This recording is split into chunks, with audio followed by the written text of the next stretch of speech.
Saudara pengurus PWI Aceh periode 2021-2026 dilantik Senin 6 Desember 2021 di Sabang. Pelantikan akan dipimpin langsung oleh Ketua Umum PWI Pusat Atal Esdipari. Dalam pelantikan itu, Gubernur Aceh Nofriansah tidak bisa hadir karena pada saat bersamaan harus menghadiri acara KSN di Surabaya. Meski demikian, akan ada pejabat yang mewakili gubernur ke Sabang sekaligus menyampaikan sambutan. Ba'da zuhur hingga sore pelantikan pengurus PWI Aceh oleh Ketua Umum PWI Pusat Atal Esdipari, dilanjutkan pelantikan pengurus Ikatan Keluarga Wartawan Indonesia IKWI Aceh 2021-2026 oleh Ketua Umum IKWI Pusat Nyonya Indah Kirana Atal Esdipari.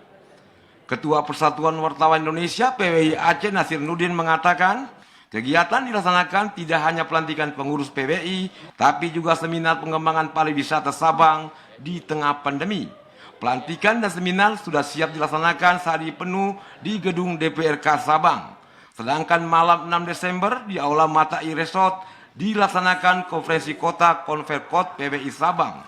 Pengurus PWI Aceh yang akan dilantik nanti adalah hasil konferensi provinsi ke-12 tahun 2021 di Hermes Hotel Banda Aceh 21 November lalu.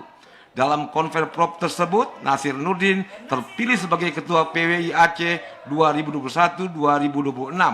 Mantan Waretpel Harian Serambi Indonesia mengalahkan Teguh Haris Fadilah RRI dalam pemilihan putaran kedua. Nasir Nurdin juga Pemret di Aceh Pos meraup 121 suara, T. Haris Fadilah hanya 83 suara. Sementara itu pada pemilihan Dewan Kehormatan Provinsi DKP PWI Aceh, Tarmilin Usman memperoleh 107 suara. Mantan Ketua PWI Aceh 2 periode ini menang tipis dari mantan Sekretaris PWI Aceh Aldi Nenggolan yang mendapat dukungan 101 suara. Tim Liputan TVRI melaporkan.